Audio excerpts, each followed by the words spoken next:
Govardhan story. Once, Krishna and Balram came to Braj after spending some fun time in the forest. All the Gopas were very joyful and excited about the Indrotsav. Seeing this, Krishna became curious and asked, "What is this Utsav about?" One of the older Gopas answered him, "Indra is the lord of the Devtas and clouds. He is the protector of the entire world. It is due to him that the rain comes. Because of the rain, all our crops are lush. Our cattle have enough grass to graze on. There is no shortage of water.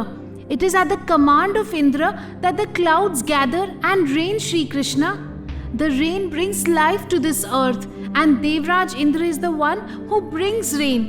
That is why this rainy season is the time to worship Indradev. All the kings worship Indradev with great joy, and we should do the same." Krishna listened to the Gopas very intently and then said,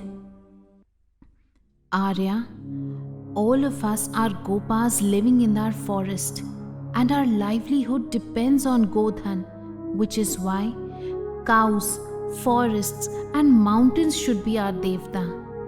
A farmer's livelihood is farming. In the same way, our livelihood is taking care of the cows. The forests provide us with everything, and the mountains protect us.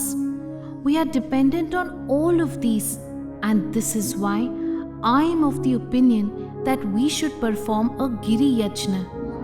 We should gather all the cows near the trees or the mountain, perform a puja, and collect all the milk in an auspicious temple.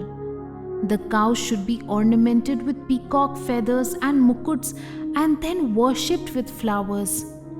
Let Devtas worship Devraj Indra, and we will worship Giriraj Govardhan."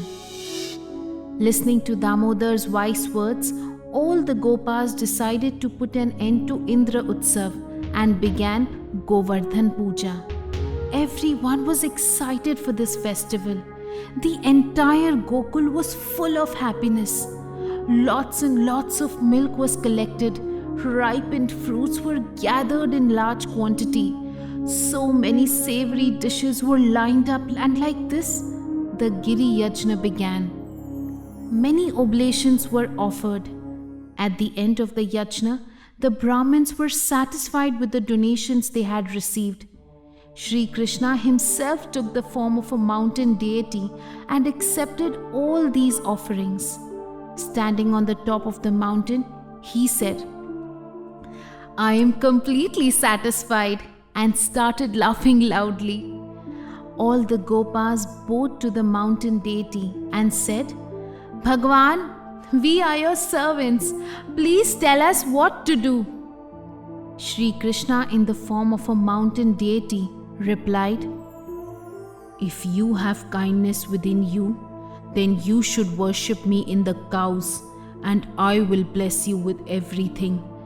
Now you should perform a parikrama around me with all the cattle. It will make me really happy." As soon as these words were spoken, all the Gopas with their cattle stood around the mountain for the parikrama. Then cheerfully they started going around the mountain. Some Gopas were guiding their cattle. Some were dancing with the sticks in their hands. The air was full of happiness. In this way, the parikrama came to an end, and all the Gopas returned to Braj with their cattle. Devraj Indra was enraged that the Indra Utsav was put to a stop. He called a Gan of the clouds named Samvartak and said to him, "Due to Shri Krishna, the people of Vrindavan did not celebrate my festival.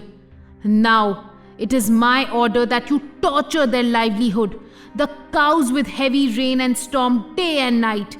I will come with you and use my Vajra and lightning to create such a storm that no one has ever seen before." And thus, the wrath of Indra took a terrifying form.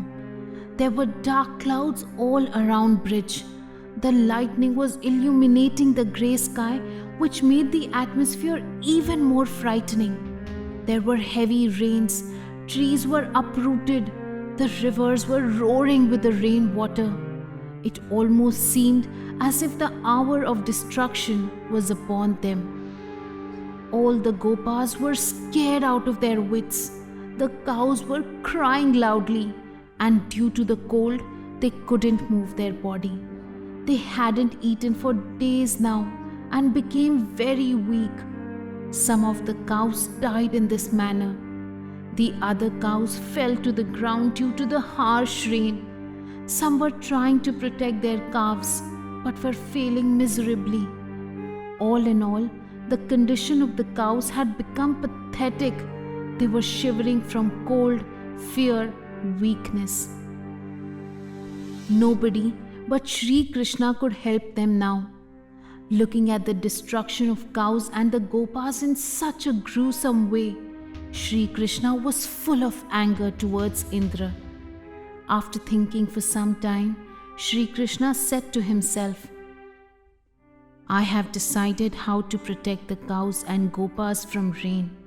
I will uproot the Govardhan mountain with all its forests and create a safe haven for everyone who seeks shelter. Saying thus, Shri Krishna uprooted the Govardhan mountain and held it in one of his hands. All the gopas, the cows and other Brijvasis took shelter under the mountain. They were finally safe from the wrath of Indradev. Not even Vajra could penetrate the safe haven created by Shri Krishna. The rage of Devraj Indra reigned upon them for 7 nights, when at last Indra finally gave up and stopped the clouds. The sun was shining brightly again, and the sky had become azure again. All the gopas and the cows returned to their homes happily, and Shri Krishna placed the Govardhan mountain back in its rightful place. Indra was amazed at this feat of Shri Krishna and wanted to meet him. On his Airavat, he descended to Prithvi Lok and found Shri Krishna sitting on a rock near Govardhan. Looking at Shri Krishna, Indra was in awe of him. His eyes couldn't get enough. He went near Shri Krishna and said with reverence, O mighty Shri Krishna, what you have done to protect the cows is divine. In my anger, I made it rain for 7 nights, and no one in this entire world would have been able to stop me if it wasn't for you. You have amazed everyone yet again. I am the Indra of the Devatas, and you are the Indra of cows, which is why everyone will call you by the name of Govind. Also, I give to you the half of the rainy season, known as Sharad Ritu, when people will worship you. I have come here for something else as well. Slay Kans, Keshi and Arishtasur and rule over the kings. Also, a part of me is born from the womb of Kunti and is just like me. Protect him, respect him and make him your friend. He will always obey you and won't be able to live happily without you. This Kunti Kumar is the world's greatest archer, and the battle of Mahabharat will depend on him. His name is Arjun. Treat him with the same affection with which you treat me. Both of you will gain fame together. Listening to this, Shri Krishna was moved to emotion and said, Devraj, I am happy to see you, and all that you have said will be fulfilled. As for Arjun, I know all about him and about all the other sons of the great Pandu too. I am well aware of the sons of Dhritarashtra as well. So don't worry and be assured, with me, no one will be able to defeat Arjun. After the battle of Mahabharat, I will return the Pandavas to my aunt Kunti safely, and Arjun shall have all my affection. Happy with the words of Shri Krishna, Devraj Indra went back to Swargalok again. This is the story of how Govardhan Puja began, and there is another interesting fact to know about.